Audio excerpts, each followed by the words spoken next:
Vamos lá, abra sua Bíblia, por favor, Isaías no capítulo 6, livro do profeta Isaías, capítulo 6. Nós vamos ler do versículo 1 até o versículo 8. Esse vai ser o nosso ponto de partida para aquilo que vamos compartilhar hoje. Isaías 6, a partir do verso 1, vou ler na Nova Almeida atualizada. O texto sagrado diz assim: No ano da morte do rei Uzias, eu vi o Senhor, assentado sobre um alto e sublime trono, e as abas das suas vestes enchiam o templo. Serafins estavam por cima dele, cada um tinha 6 asas, com 2 cobria o rosto, com 2 cobria os pés, e com 2 voava. E clamavam uns para os outros, dizendo: Santo, Santo, Santo é o Senhor dos exércitos, toda a terra está cheia da sua glória. Os umbrais das portas se moveram com a voz do que clamava, e o templo se encheu de fumaça. Então eu disse: ai de mim, estou perdido, porque sou homem de lábios impuros e habito no meio de um povo de lábios impuros. E os meus olhos viram o rei, o Senhor dos exércitos. Então um dos serafins voou para mim, trazendo na mão uma brasa viva que havia tirado do altar com uma pinça. Com a brasa tocou a minha boca e disse: eis que essa brasa tocou os seus lábios, a tua iniquidade foi tirada e o seu pecado perdoado. Depois disso ouvi a voz do Senhor que dizia: a quem enviarei? E quem há de ir por nós? E eu respondi: eis-me aqui, envia-me a mim. Meu Deus, suplicamos graça e favor do alto. Suplicamos a ação, a liderança e a aplicação do Teu Espírito Santo para que a Tua palavra fale e cale nos nossos corações e cumpra o propósito pelo qual tem sido liberado. Desde já nos antecipamos também e Te agradecer pela certeza de que o Senhor nos ouve, daquilo que o Senhor fará no coração de cada um. Nós oramos em nome do Senhor Jesus. Amém. Amém. Bom, nesse dia especial de gratidão a Deus, eu quero compartilhar algo que Deus colocou no meu coração com um propósito: despertar você para ansiar por um relacionamento mais profundo em Deus, por experiências maiores. E o tema da minha mensagem hoje é experimentando mais de Deus. Ao longo da minha caminhada com Deus, durante os anos, eu tenho descoberto que a revelação de Deus é progressiva. E sempre há mais para mim e para você. Não importa o quanto você já cresceu, dá para crescer mais. Não importa o quanto você já experimentou de Deus, dá para experimentar mais. Aliás, a Bíblia diz que a vereda do justo é como a luz da aurora, vai brilhando mais e mais, até ser dia perfeito. Tem mais de Deus para você. Você pode dizer amém? Sabe, querido, nós temos vivido dias que têm chacoalhado muita gente, esse mais de 1 ano e meio de pandemia, mas eu quero lembrar a você que Deus não deixou de ser Deus, não deixou de ser extraordinária, incomparável, imensuravelmente grande, poderoso, e Ele há de fazer coisas extraordinárias nessa terra, na minha vida, na sua vida, e eu creio que Ele quer despertar em nós esse anseio. Eu me lembro que nesse processo de descoberta de que há cada vez mais e podemos entrar cada vez mais profundo nesse lugar de relacionamento em Deus, eu me lembro que em meados da década de 90, eu estava vivendo um momento assim de um despertamento. Me bateu aquele desespero de dizer: eu não posso encontrar um teto, não posso ficar aqui parado, limitado, eu quero mais de Deus. E eu estava não apenas buscando a Deus nos meus devocionais diários, no momento de oração que também tínhamos diariamente pela igreja na manhã. Parece que os cultos e mesmo as reuniões das células não eram suficientes. Era um momento de tanta fome, de tanto anseio, de tanto desespero, que a gente improvisava a vigília quase toda noite. Eu me lembro que essa época era inverno, e eu morava em Guarapuava, no interior, que chega a ser mais frio do que aqui. A gente já andava no carro com o kit vigília. Normalmente gostávamos de enveredar para o meio do mato para orar, e no inverno não era uma tarefa fácil. Então a gente sempre tinha um casaco a mais, cachecol, luva, gorro. A gente andava com as caixas de papelão já abertas no porta-mala para poder forrar o chão e aguentar orar de joelhos naquele inverno. E eu lembro desse momento, esse anseio de Deus. Às vezes terminávamos um culto, e não é que o culto não foi bom, mas a gente queria mais. E tinha um grupo de irmãos, os fominhas ali, que a gente numa troca de olhares já estava combinando. Vai rolar a vigília depois, e a gente nessa levada. Então eu lembro nesse momento, minha oração quase que diária era: Senhor, eu quero experimentar mais, eu quero experimentar mais, eu quero entrar nesse lugar mais profundo. E foi num desses momentos de oração que o Espírito Santo me dirigiu até esse texto de Isaías capítulo 6. Eu gostaria que você olhasse para esse texto não apenas como um relato de um episódio na vida de Isaías, ou mera e simplesmente uma menção de um momento na história, né, do povo de Deus, o povo da aliança que Deus fez com Abraão, os hebreus, mas que você pudesse olhar para isso como algo que serve para mim e para você. O apóstolo Paulo diz: tudo quanto foi escrito para nosso ensino foi escrito. Ele também diz aos coríntios que essas coisas que aconteciam, né, aos santos do Velho Testamento foram registradas para nossa advertência, para nosso exemplo. E Deus, por meio desse texto, começou a me inspirar. Eu já vi muita gente dizendo que esse é o momento do chamado que Isaías tem para o ministério, quando ele ouve a pergunta: quem enviarei, quem há de ir por nós? E diz: eis-me aqui, Senhor, conta comigo. Mas a verdade é que Isaías já estava no ministério. Desde o capítulo 1, ele já está profetizando, ele já está servindo a Deus. Mas esse é o momento onde Isaías tem uma experiência ainda mais profunda com Deus. Mesmo em relação ao chamado para o ministério, ele é chamado para uma dimensão mais profunda, e não que ele não estivesse fazendo nada. E de repente eu comecei a pensar no que foi essa experiência. Tirando o aspecto místico, que deve ter sido impactante, de uma visão que ele tem no templo. Quando você começa a observar, a analisar aqui o desenho da experiência, algumas coisas me chamaram a atenção. Eu queria destacar 5 aspectos dessa experiência de Isaías, esperando que isso empolgue você. Em primeiro lugar, ele tem uma nova revelação de Deus. A revelação tanto da santidade de Deus como da realeza de Deus é algo singular até então nas Escrituras. Ele diz: os meus olhos viram o rei. Ele diz: ele estava sentado num trono. Trono é a cadeira dos governantes. Ele diz: as orlas do seu manto enchiam o templo. Ele está falando do manto real. Ele tem a revelação de Deus na sua santidade, na sua realeza, uma percepção, né, nunca antes experimentada, e talvez uma revelação que Deus não havia comunicado de maneira clara. Em segundo lugar, a Bíblia diz, né, que a voz daquele que clamava, uma referência aos serafins, a Bíblia diz que os limiares do templo foram chacoalhados. O templo era o centro, a sede de todo o culto e de toda atividade religiosa. Embora Deus se manifestasse lá, é óbvio, né, que não havia nada necessariamente sagrado no templo, a não ser a manifestação da presença de Deus. Mas quando Deus chacoalha aquela estrutura, de alguma forma, né, o que ele falou e inspirou o meu coração analisando a experiência de Isaías, trazendo uma aplicação já bem personalizada, é que todos nós precisamos de uma experiência que chacoalhe os alicerces de religiosidade da nossa vida. Que nos leve a não apenas permanecer dentro das regras de funcionamento.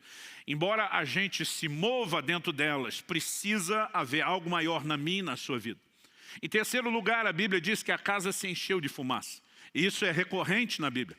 Quase sempre que você tem uma revelação da glória, né, a chamada Shekinah, a glória de Deus, a Bíblia fala ou de nuvem ou de fumaça. De alguma forma é como se Deus claramente estivesse dizendo: eu quero turvar a sua visão. E visto que Deus não trabalha na contramão e nem de forma negativa, nós precisamos entender qual seria o propósito de turvar uma visão. Quase sempre que o aspecto negativo aparece, ele, na verdade, precede e antecede uma substituição por algo positivo. Por exemplo, para o profeta Jeremias, Deus diz: eu te estabeleci para arrancares e plantares. Antes de plantar nova planta, arranca velho.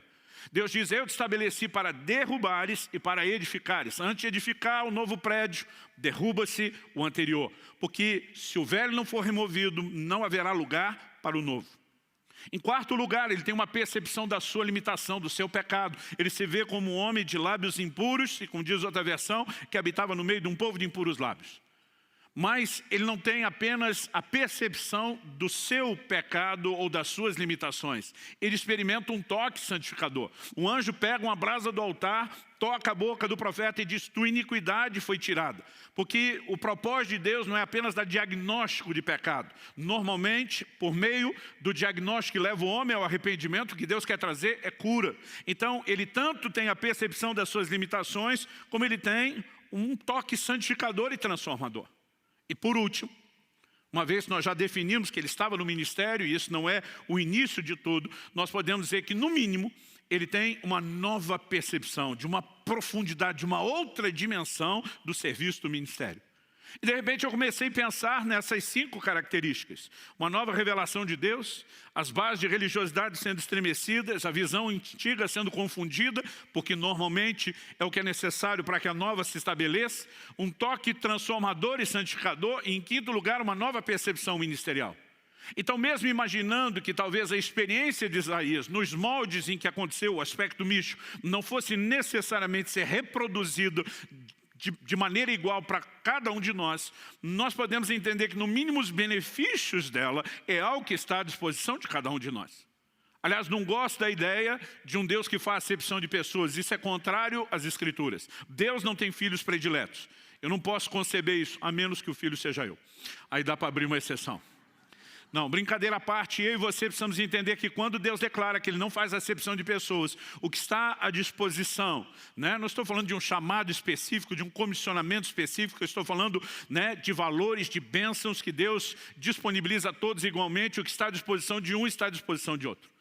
E de alguma forma, naquele momento, meu coração que já estava cheio de sede, de fome, de anseio por mais de Deus, começa a olhar para isso tudo e dizer, eu também quero uma nova revelação de Deus. Eu também quero as bases de religiosidade sendo estremecida, a visão anterior sendo confundida, o toque transformador, a nova percepção ministerial. E eu começo a orar e dizer, Senhor, se o Senhor me trouxe esse texto, qual é o caminho, o passo prático?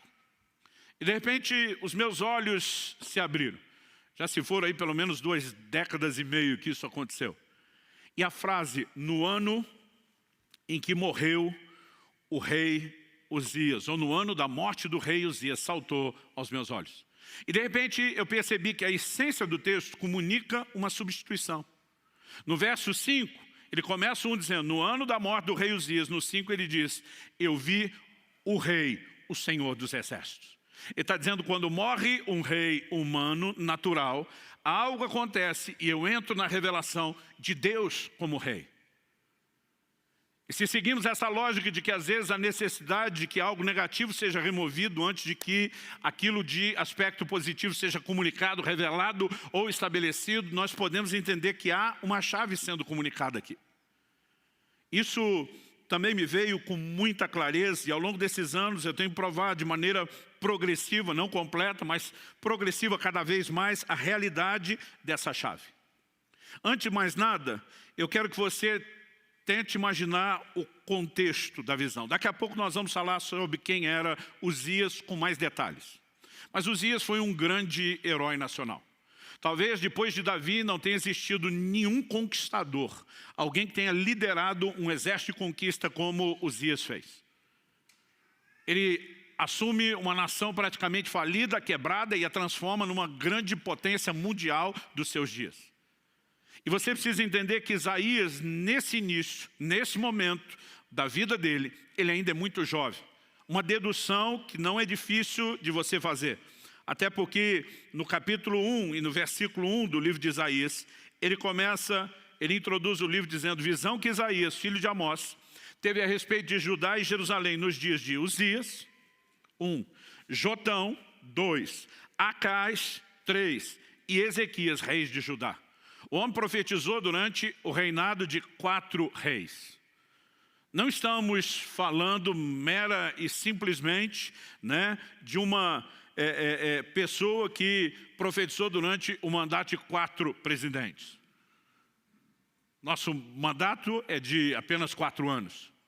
Esses reis gastavam muito tempo no seu reinado. Para você ter uma ideia, só o próprio rei Uzias, que é o primeiro aqui da lista, a Bíblia diz, em 2 Crônicas 26, daqui a pouco nós vamos para lá, que ele reinou 52 anos em Jerusalém. Só Ezequias. Como seria possível Isaías profetizar durante o reinado de 4 gerações?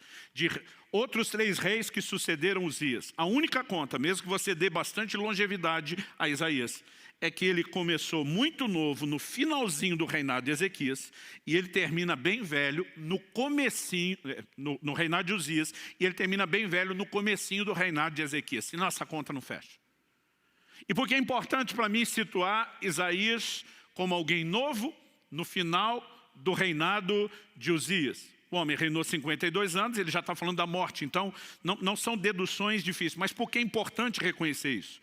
Porque, primeiro, Isaías como alguém novo, era bem mais facilmente impressionável do que uma pessoa de mais idade. E segundo, Uzias já havia se tornado esse grande herói. Então, o impacto que ele teve, né, na nação e sobre Isaías é inegável.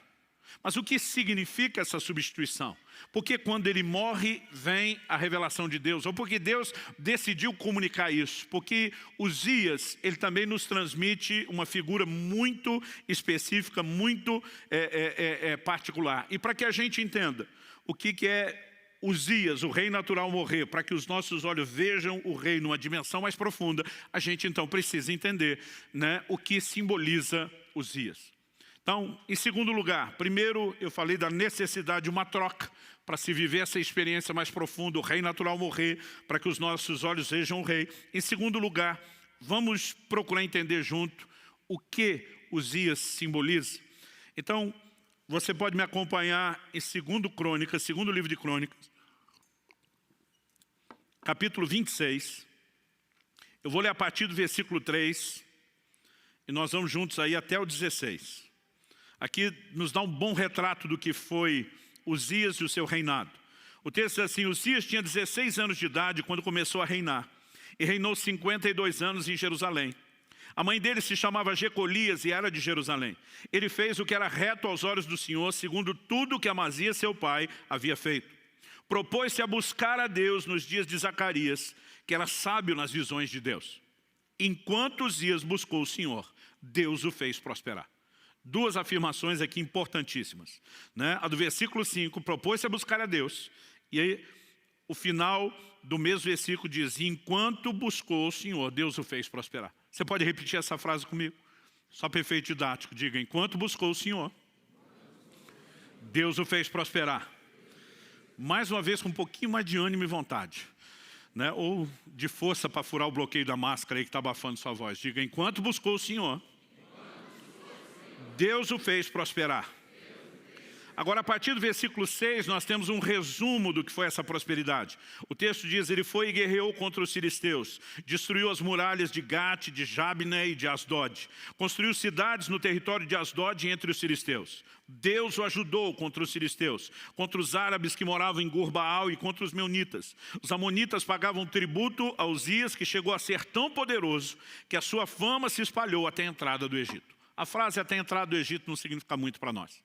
Mas quando a Bíblia está falando aqui dos filisteus, dos amonitas, dos povos em volta, está falando da expansão do reinado de Uzias. O Egito, que foi uma grande potência na antiguidade, nos dias de Uzias, ficou recolhido do portão de casa para dentro. Quando a Bíblia diz sua fama foi até a entrada do Egito, está dizendo isso: o Egito não saía, permaneceu forte apenas no seu território, e Uzias estabeleceu o seu domínio a ponto de manter Faraó e o seu exército dentro do quintal de casa, sem sair ou avançar para lugar nenhum.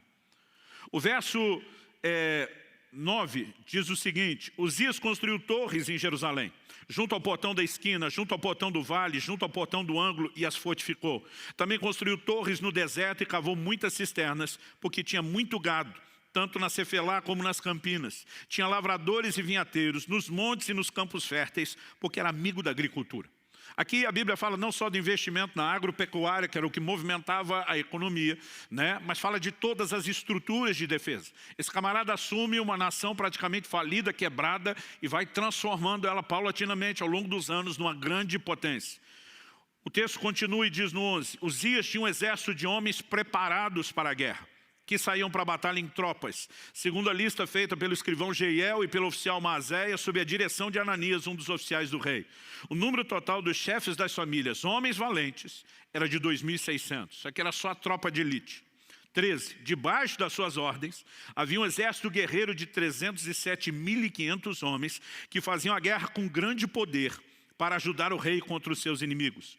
Uzias preparou para todo exército escudos, lanças, capacetes, couraças, arcos e até fundas para tirar pedras.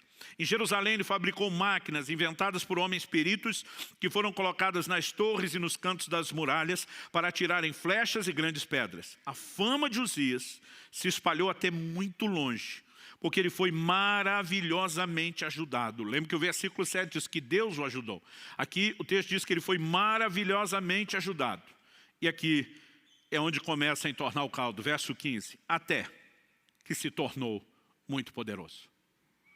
Uzias, ele encarna como talvez quase nenhum outro personagem bíblico o faz, o que nós podemos chamar da busca interesseira. Ele busca a Deus, enquanto ele busca o Senhor, Deus o faz prosperar, até que se tornou poderoso. Então o verso 16 dá início ao processo de ruína e diz: mas depois que Uzias se tornou poderoso, o coração dele se exaltou, outra versão diz, se corrompeu para a sua própria ruína. E daqui a pouco nós vamos falar do pecado dele. Mas Uzias representa alguém que busca a Deus, usando Deus apenas como meio para alcançar os seus objetivos, o seu próprio fim, aquilo que estava no seu coração. É lógico que o ser humano, por natureza pecaminosa, diga-se de passagem, tem essa inclinação. Não podemos dizer que isso é exclusividade de Uzias. E justamente por não ser um problema só dele, e ser um problema generalizado, é que Deus pode usá-lo como uma figura para algo que precisa ser trabalhado nas nossas vidas. E naquele dia, o que Deus falou com muita clareza: se você quer experimentar mais, se você quer, usando a linguagem de videogame, que eu aprendi com meu filho quando garoto em casa, se você quer passar de fase, se você quer ir para o próximo nível, se você quer experimentar algo mais, Uzias tem que morrer. E quando eu estava falando de Uzias como aquele que simboliza a busca interesseira, eu começo a lembrar não só dos textos bíblicos. Por exemplo, Jesus, sabemos lá por Lucas, pelo relato de Lucas 17, 12 a 19, que ele cura 10 leprosos. Desses 10, só um volta para adorá-lo, para agradecer. Jesus pergunta para ele: onde estão os outros 9? Jesus não estava com isso, né, responsabilizando ele como se fosse uma espécie de chefe de sindicato dos ex-leprosos curados. Mas Jesus está desabafando, pondo para fora algo da sua própria alma. Cadê o resto da galera? Todo mundo foi curado.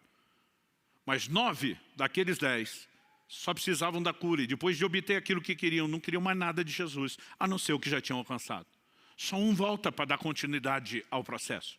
E muitas pessoas buscam a Deus nas suas necessidades, né, movidos unicamente pelo interesse de resolver aquilo. E a partir do momento que conseguem o que querem, eles tratam Deus como algo descartável.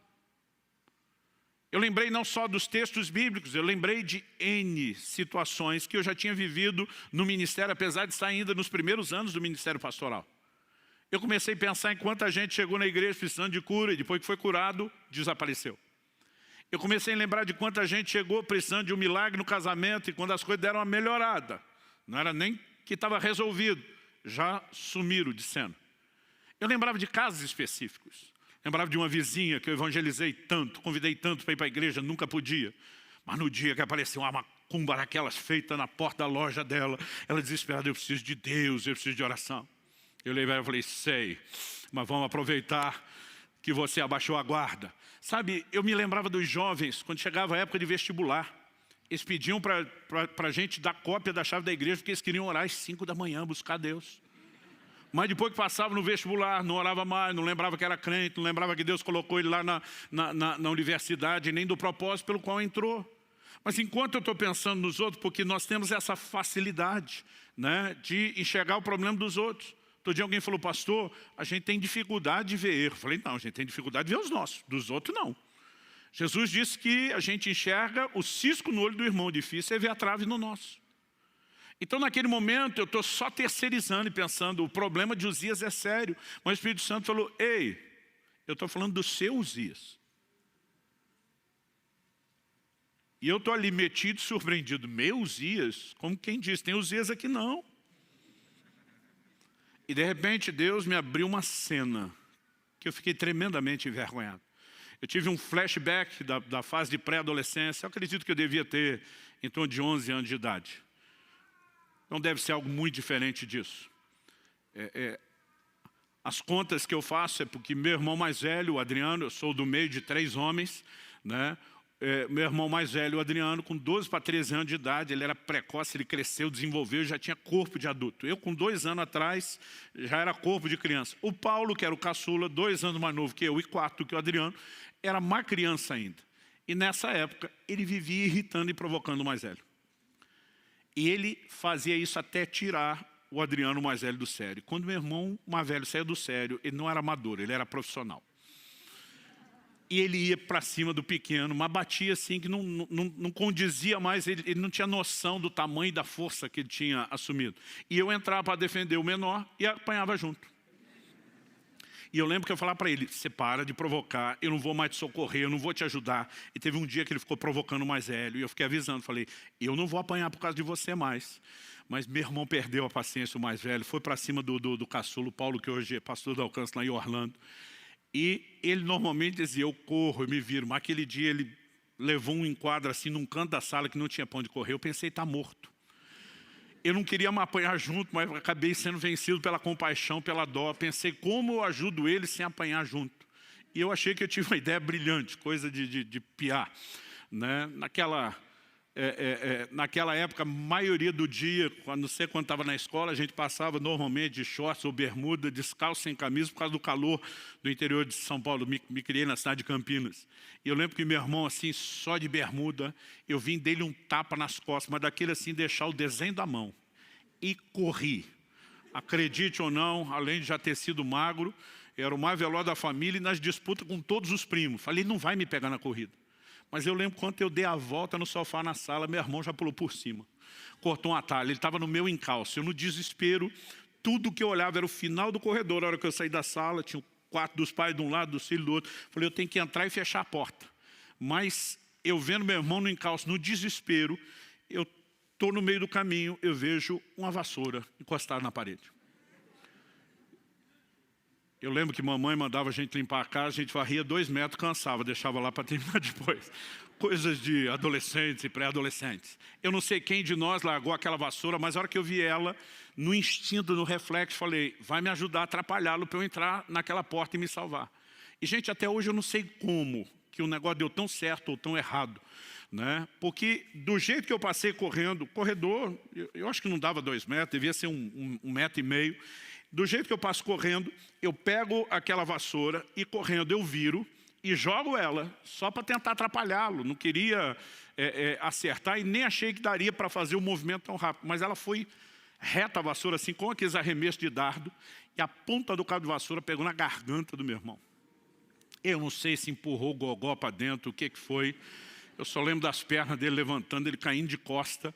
Eu assustado porque acho que não foi só a força do golpe, a velocidade dele. Ele começa a debater no chão. Primeiro eu acho que ele está fingindo, fico naquela, vou ajudar, e se ele me pega, estou tentando entender o que é que está acontecendo. Eu não sei se foi o medo, mas a impressão que eu tinha é que meu irmão estava mudando de cor, que ele realmente não estava respirando. Entrei pela porta que eu devia ter pensado antes do banheiro, no meio do corredor. Fechei a porta, por precaução, tranquei, dobrei meus joelhos. E orei como eu nunca tinha orado. Deus, não deixe meu irmão morrer, eu não quero ser preso. Não sei nem se eu estava preocupado com ele. E eu comecei a clamar a Deus como eu nunca tinha feito até aquela idade. Falei, se o Senhor salvar meu irmão, não deixar ele morrer, eu prometo que eu nunca mais brigo com ele. Eu ainda estava orando, não tinha terminado a oração. Um chute na porta. Até quando o papai faleceu anos atrás, nós fomos buscar a mamãe para morar com a gente aqui no Paraná, tinha ainda o buraco remendado na porta que ele tinha feito. Aí quando eu digo que perdi a paciência, vocês me acreditem. A hora que deu o chute, que eu vi estar vivo, gente, eu nem terminei a oração, não teve nome de Jesus, amém. Eu levantei, já chutei a porta, pega eu, derruba a porta, quero ver. E continuei a briga do outro lado da porta. Deus me fez ver aquela cena, e gente, eu fiquei com tanta vergonha, eu falei, Deus, eu era criança. Quando você é adolescente, você acha que é adulto. Quando interessa, você diz, eu era criança, dá um desconto. O Espírito Santo diz, eu dou, vamos pular para a sua fase adulta. E diz, quando você começou o ministério, você passava horas e horas, trancado todos os dias orando. Por que você já não faz isso como fazia antes? Eu falei, eu era solteiro. Agora sou casado, tenho família, pastorei, não tenho mais o mesmo tempo. Ele falou, essa é a desculpa que você resolveu acreditar.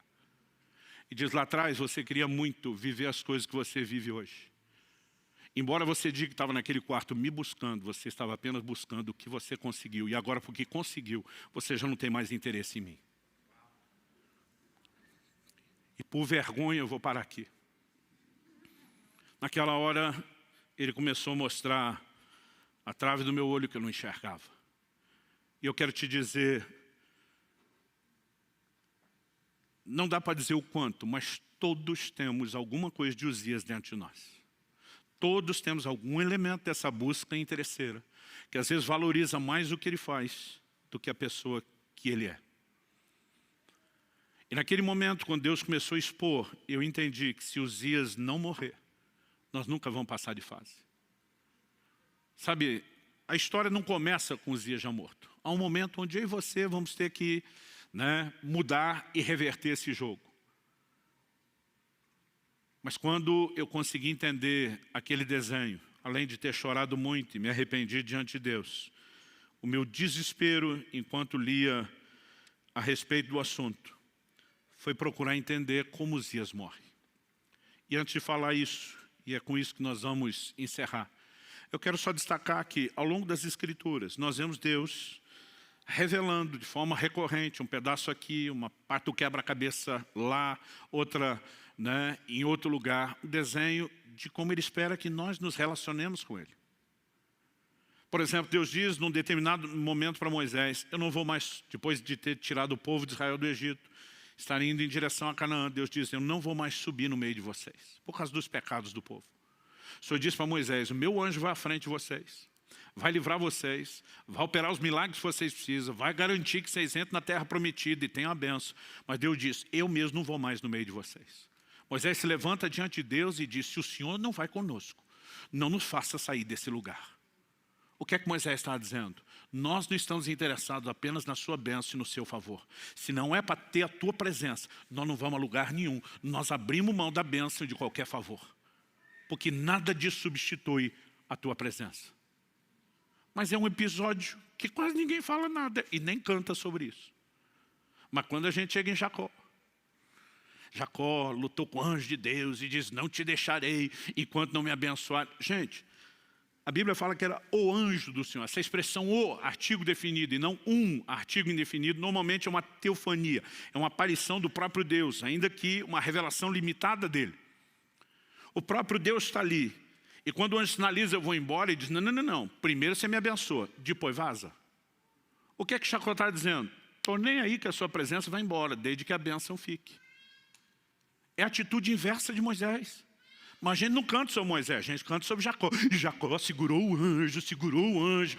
E a ideia é essa, é agarrar a sua bênção. E depois deixa que Deus vai embora, porque você já conseguiu o que precisa. Sabe, não entenda mal o que eu estou dizendo. Eu não estou dizendo que Deus não faz, que Ele não quer fazer, e nem que nós não podemos desfrutar.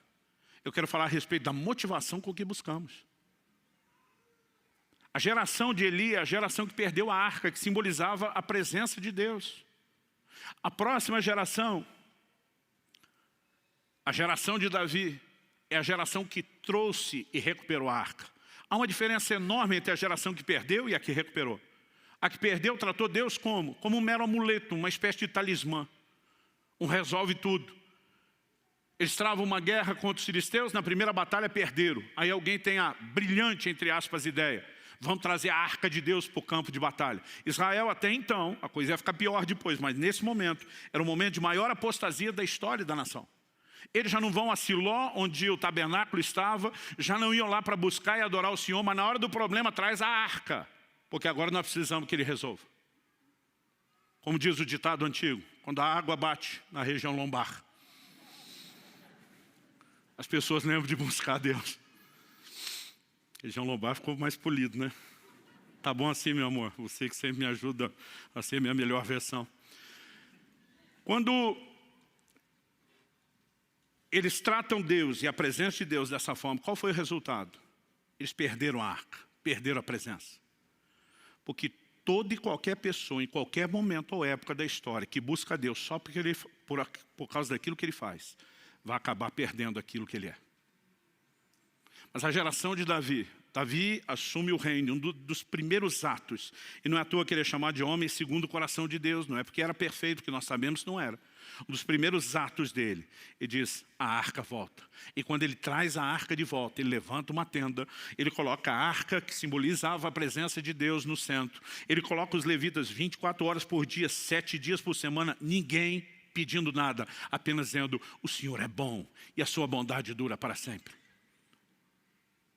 Agora, o interessante é que se você olhar tanto Davi como Moisés, que nesse sentido entenderam o cerne do relacionamento, foram duas das gerações na história do povo de Deus que mais experimentaram o que Deus pode fazer. Desde os dias de Josué, a terra prometida nunca tinha sido conquistada na sua totalidade. O primeiro que conseguiu isso foi Davi. Então você olha para o Moisés dizendo, se a tua presença não vai conosco, nós não vamos a lugar nenhum. E você encontra em Moisés a geração que mais experimentou milagres. Eu não estou aqui pregando contra a intervenção de Deus. Eu estou falando da necessidade de ajustes na nossa motivação para que a gente possa experimentar até mais do que Ele pode fazer. Eu quero te despertar a acreditar que nós podemos viver manifestações maiores, como indivíduos, como casa, como igreja. Nós podemos e nós iremos vivenciar manifestações maiores. O foco não é o que Deus faz. Um dia desse preguei essa mensagem em algum lugar, alguém falou, tá certo, esses pregadores ficam colocando Deus como fosse alguém que vive para resolver nosso problema. Eu falei, mas Ele também está lá disponível para tudo. Aliás, se você entender que o que Deus faz é uma consequência do que Ele é, então buscá-lo pelo que Ele é, inevitavelmente te levará a experimentar o que Ele faz. Hebreus 11 diz que Deus é galardoador dos que o buscam. Não é algo apenas que Ele faz, é o que Ele é. Ele é recompensador, Ele intervém. Eu não estou falando contra isso. E tem gente que fica tentando classificar o que é digno de pedir a Deus e o que não é. Irmão, eu prefiro descobrir no caminho. Eu gosto de dizer que eu cresci numa estrutura muito simples de família, que é o jeito mais bonito de dizer que a gente tinha dinheiro para nada. E eu lembro logo no início do meu ministério, quando chegava o fim do ano, eu ficava vendo aquelas propagandas de panetone. Que era uma coisa que a gente, por muitos anos, só sabia o que era em cartaz. Ou comia aqueles sequinhos do mercado do bairro, mas nunca aqui do bom. E eu lembro de eu estar pregando numa cidade, já aqui no interior do Paraná, e eu vi um cartaz de um panetone desse stop. Não vou fazer propaganda de graça e falar o nome, não. Eu lembro que eu falei, meu Deus, eu queria tanto comer um panetone. Tem gente que acha que não deveria te incomodar com isso. Eu acho que não é incômodo, eu acho que o Senhor gosta de mim para valer, eu acho que o Senhor quer agir na minha vida. Falei, eu queria te encomendar um panetone. Eu não sei de que jeito, não tenho dinheiro, não vou atrás. Eu queria que o Senhor mandasse para mim. Porque melhor do que o panetone é ganhar ele do Senhor. Mas eu estava naquela viagem, dividindo o quarto com outro pastor amigo. Falei, não, manda 2, que eu não quero dividir o meu com ele. Já que esperei tanto tempo e finalmente vou ter o panetone do bom, manda 2. Gente, algumas horas depois eu chego no hotel. Eu lembro que eu peguei a chave com o atendente, ele falou, olha, só um pouquinho que alguém deixou alguma coisa aqui. Eu falei, quem? Tipo assim, quem que me conhece na cidade para deixar algo? Ele falou, não, a pessoa disse, na verdade, que você não conhece ela. E de repente ele puxa uma sacola com 2 panetones daquele. Ele falou assim, foi muito estranho, pastor. A mulher falou assim, que não sabe quem você é, mas que ela estava no mercado. E ela ouviu uma voz falar com ela. Compra 2 panetones, deixa no hotel tal, para o pastor que está hospedado lá. E foi tudo que ela falou. Eu acho que ela nem sabe quem é você, só sabe que tem um pastor aqui. Eu olhei e falei para ele, sorte sua que anda comigo. Participa do despojo. Sabe, querido, eu não estou aqui te dizendo que nós não podemos ver coisas assim que para alguns é simples. Todo dia alguém falou, não vou incomodar Deus com isso. Falei, se você acha que é incômodo, fica aí sem experimentar. Então preste atenção, não estou falando contra o que Deus faz. É o nosso resultado, nós podemos experimentar mais do que Ele faz. Estou falando a respeito de motivação com a qual nós o buscamos. E se nós pararmos de tratar Deus só como quem faz, porque Ele prometeu fazer, Ele que nos encorajou a orar e clamar crendo que Ele faria. Então nós não estamos tentando falar contra o fato de Deus fazer. Mas nós também não podemos tratá-lo apenas como uma espécie de amuleto, de talismã, de resolve tudo e nada além disso. Dá para entender a diferença? Bom, para nós terminar, como Uzias morre. Nós paramos de ler no verso 16 e vamos retomar no verso 16 de 2 Crônicas 26. O texto diz, mas depois que Uzias se tornou poderoso, o coração dele se exaltou para a sua própria ruína. Ele cometeu uma transgressão contra o Senhor seu Deus, pois entrou no templo do Senhor para queimar incenso no altar do incenso. Porém o sacerdote Azarias entrou atrás dele, acompanhado de 80 sacerdotes do Senhor, homens da maior firmeza. Muitas versões traduziram homens corajosos. Eles enfrentaram o rei Uzias e lhe disseram, não compete a você, Uzias, queimar incenso diante do Senhor, mas aos sacerdotes, filhos de Arão, que são consagrados para esse serviço. Saia do santuário, porque você cometeu uma transgressão. Isso não lhe trará honra da parte do Senhor Deus. Então Uzias se indignou. E é com a indignação de Uzias você vai entender que a Bíblia chama Azarias e esses 80 sacerdotes de homens corajosos. Eles vão enfrentar o rei. Eu não sei você, mas quando criança eu ficava pensando, devia ser muito legal ser rei. Fazer o que você quiser, mandar em todo mundo, ter todos os seus desejos atendidos. Esse não é o tipo de gente que espera ser confrontado ou corrigido por ninguém. E por que eles vão em 80? Porque o rei não andava sozinho em lugar nenhum. Sempre tinha uma guarda pessoal para cuidar dele, para protegê-lo e para retalhar quem se levantasse contra o rei. Mas quando a Bíblia está chamando eles de corajosos, eles sabem o risco ao qual eles estão se expondo. Mas o posicionamento de indignação deles é maior do que a indignação de Uzias em si mesmado apenas consigo mesmo. Eles são indignados com a violação de princípios. Como que esse cara agora acha que porque foi abençoado por Deus, pode tratar Deus dessa forma e entrar nesse lugar que não pertence a ele? Só os sacerdotes levitas podiam oferecer o incenso. Mas de alguma forma, às vezes, até pessoas que vivem intervenções de Deus, elas começam a achar que são leis para si própria, né? Ou que porque Deus, de alguma forma, agiu em seu favor, as atendeu, as honrou, elas acham que estão acima das demais. Eles confrontaram. E nesse confronto, o que aconteceu? O texto diz, 19, Uzias se indignou. Ele tinha um incensário na mão para queimar incenso. No momento em que ele se indignou contra os sacerdotes, a lepra lhe saiu na testa, ali mesmo, na presença dos sacerdotes, na casa do Senhor, junto ao altar do incenso. Quando o sumo sacerdote Azarias e todos os sacerdotes se voltaram para ele, eis que ele estava leproso na testa. Então apressadamente o tiraram dali, e até ele mesmo se apressou em sair, visto que o Senhor o havia ferido. Quem o feriu? O Senhor. Agora, por que o Senhor o feriu? Porque sacerdotes que não foram mandados, mas tiveram o bom senso de entender aquela desordem, aquela bagunça, o resistiram. Aqui nós temos a combinação de responsabilidade humana com intervenção divina. Quando nós assumimos um posicionamento claro, sensato, de acordo com aquilo que Deus já estabeleceu na sua palavra, e nos posicionamos, nós podemos ver o que é que Deus vai fazer. Uzias não é alguém que você mata. Uzias tem que ser ferido por Deus, mas Deus não fere sem que você fique indignado e revoltado contra as atitudes dele. O que é Uzias? É a busca interesseira. Ele vai se meter onde? Na oferta de incenso. A oferta de incenso tem uma figura muito clara no Novo Testamento. Apocalipse diz que o incenso são as orações dos santos. Salmo 141 diz, suba a ti a minha oração como incenso. O incenso sempre simbolizou as orações.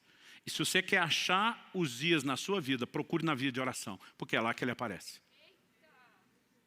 É só você ver que a maior parte do tempo na nossa vida é oração, nós só pedimos para Deus o que a gente quer. E oração não é apenas pedir, oração deveria ser uma conversa, onde não apenas você fala, mas Deus também. E quando Ele fala, Ele não diz apenas declarações de amor, mas às vezes Ele pede algumas coisas para você também. Eu lembro que uma vez eu vi um pregador dizendo que ele decidiu não pedir nada a Deus durante um tempo, a não ser um coração mais grato. Achei a coisa mais linda. Falei, vou fazer esse negócio. Gente, eu não tinha assunto para falar com Deus. Porque durante anos, toda a minha vida de oração era construída só no que eu pedia. E quando só falava, dá um coração mais grato, eu não tinha mais nada para falar. E apesar de ter achado a coisa mais linda, não funcionava para mim, porque ou funcionou mostrando o quanto de Uzias tinha na vida de oração. Agora, Uzias não morre de uma vez. A morte dele não é instantânea, não é fulminante. Eu queria estar aqui dizendo para você, Deus me enviou aqui essa manhã com uma unção assassina, matadora de Uzias. Nós vamos orar, o miserável do Uzias da sua vida vai ser fulminado, tipo Ananias e Safira. Mas não é assim que ele morre. Uzias morre aos poucos, a prestação. A lepra apareceu na testa. Depois ela vai se espalhando. Ele é excluído da casa do Senhor. Se a gente continuar lendo o texto, verso 21 diz assim, o rei Uzias ficou leproso até o dia da sua morte. E por ser leproso, morou numa casa separada, porque foi excluído da casa do Senhor. Jotão, seu filho, tinha seu encargo, o palácio real, governando o povo da terra. O verso 23 vai dizer que ele morreu e foi sepultado. À medida que a lepra expandia, todo o contato com as pessoas foi limitado. Ele não tem mais acesso à casa de Deus, então não tem mais acesso ao palácio. Ele vai sendo isolado até que a morte finalmente se estabeleça. Uzias não morre de uma vez. E na minha e na sua vida não é um assunto que a gente resolve de hoje para amanhã. Pastor, vamos fazer uma oração no final do culto, está tudo resolvido? Não. Pode ser que o miserável do Urias saia ferido. Mas a morte é um processo e depende do nosso posicionamento. Um dia alguém me perguntou, pastor, o senhor já chegou lá no Uzias mortinho da Silva? Falei, não, mas não estou mais onde estava. Mas a verdade é que quando nós avançamos nesse processo, nós começamos a descobrir uma outra dimensão de relacionamento com Deus. Quem está entendendo, diga amém. Outro dia alguém me disse, está certo, pastor. A gente tem que mesmo dizer para as pessoas que elas não podem tratar Deus dessa forma. Gente, Deus sabia que nós iríamos tratá-lo dessa forma. E me parece que Ele é tolerante por um tempo. Por quê? Porque isso tem a ver com entendimento e com maturidade. E ninguém começa com isso. 16 anos atrás, quando nós ainda estávamos nas reuniões de oração e planejamento, só a minha família, do Marciano, a respeito de começar a igreja, tem uma cena na minha memória que eu não esqueço. Eu sentado no sofá da sala de casa, e Lissa, minha linda filha, com 4 anos de idade no meu colo, ela segurando na minha bochecha e dizendo, você é o pai mais lindo do mundo. Eu amo você, daí fazia carinho no meu cabelo. Eu já sabia o que vinha depois daquela sequência de elogio e carinho. Ela estendia a mão e dizia, me dá 2. E você acha que ia dar um sermão? Interesseira, me elogiou em troca. Eu, além do sorriso, dizia, toma 5. Porque era criança. E num momento como esse, dá para você ser compreensivo. Mas se hoje, aos 20 anos de idade, fosse me tratar só como se eu fosse um banco, nossa relação teria deteriorado em vez de melhorado. Paulo diz em 1 Coríntios 13:11, quando eu era menino, falava com o menino, pensava com o menino, agia com o menino. E essa é a época que Deus olha e tolera. Como eu disse, às vezes eu falo desse assunto, a gente está certo, esses pastores ficam colocando Deus à disposição para fazer. Eu falei, não, Deus se colocou à disposição, não é os pastores que colocam Deus.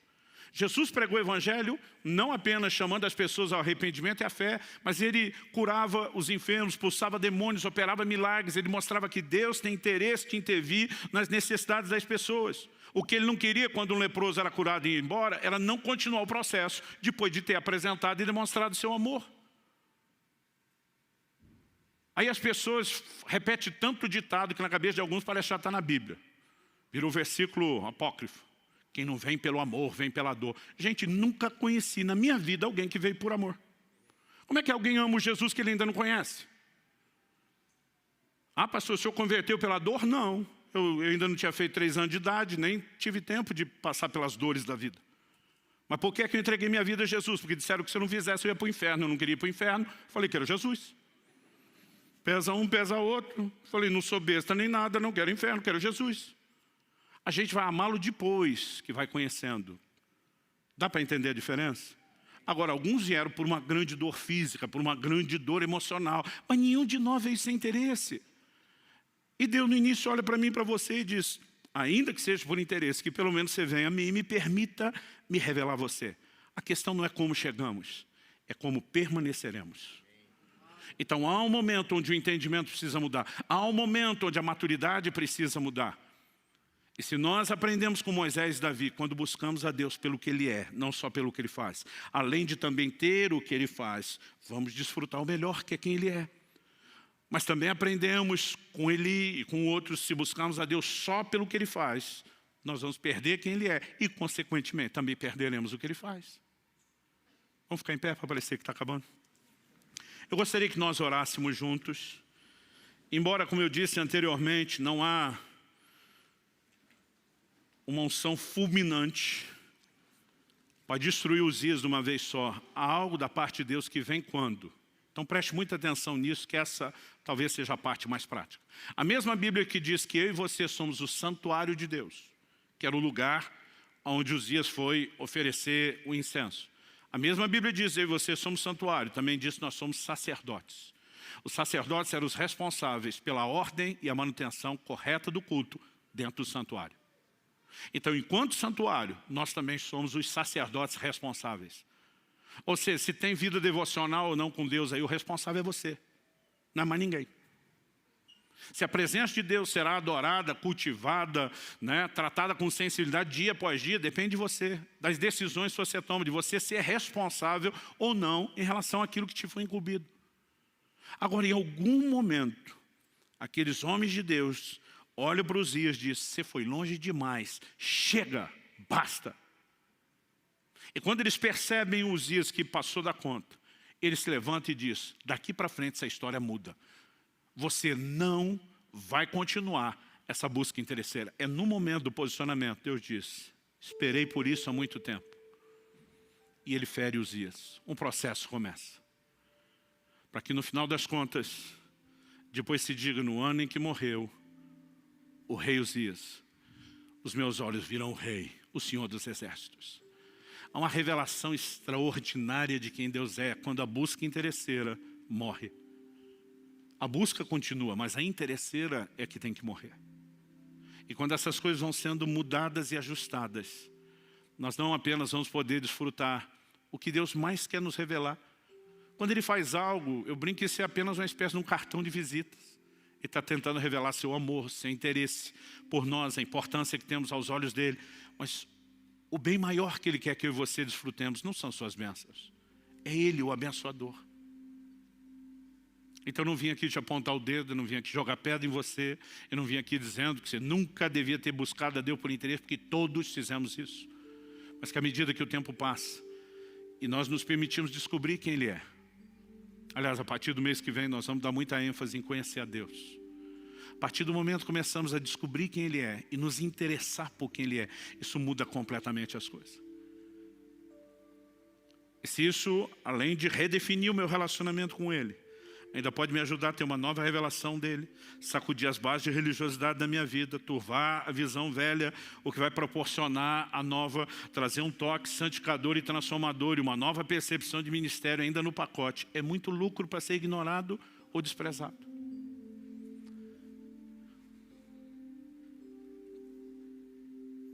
É lógico que há momentos quando Deus nos faz perceber alguns erros, que isso é constrangedor. Quando lembro de confrontos como esse, Deus dizendo: não, a razão pela qual você olha não é porque você é ocupado, é porque você já alcançou muito o que queria. É lógico que dá vergonha. Mas Deus não está fazendo isso para nos culpar ou condenar. É uma forma dele dizer: eu não quero perder você. Quando Adão pecou, Deus não pergunta: o que é que você fez, cabeção? A pergunta de Deus foi: aonde você está? Em outras palavras, é como se ele dissesse: o problema não é o que você fez, é para onde o que você fez te levou, para longe de mim. Deus está dizendo: eu não quero você distante, eu quero comunhão, eu quero proximidade. Que Deus nos livre de sermos apenas religiosos, frequentadores do culto. Há algo maior, há algo mais profundo, e eu e você podemos experimentar isso. É um convite amoroso da parte dele. Tudo que você precisa, além de dizer sim ao convite, é dizer não para Uzias e essa atitude. Eu queria que você fizesse isso no seu lugar. Falasse com Deus do seu jeito, da sua maneira, com as suas palavras. Pai, a tua palavra foi comunicada. Mas nós precisamos de mais do que informação. E te pedimos mais uma vez, por entendimento espiritual e aplicação prática, vinda dos céus, vinda do Espírito da verdade. Eu oro por cada um dos meus irmãos e irmãs, nesse lugar, os que nos acompanham à distância pela internet, ao vivo ou de forma gravada. Eu oro que nesse exato momento em que chegam a esse ponto de oração, algo aconteça nos seus corações. Não apenas o despertamento provocado pelo entendimento da tua palavra, mas a capacidade de entender de maneira muito prática quais áreas específicas da sua vida, a vida de oração, da busca, tem permitido que Uzias tenha tanta expressão. E queremos amadurecer ao ponto de não te buscar só pelo que o Senhor faz, mas primeiramente por causa de quem o Senhor é. Sabemos que inevitavelmente também teremos aquilo que o Senhor faz.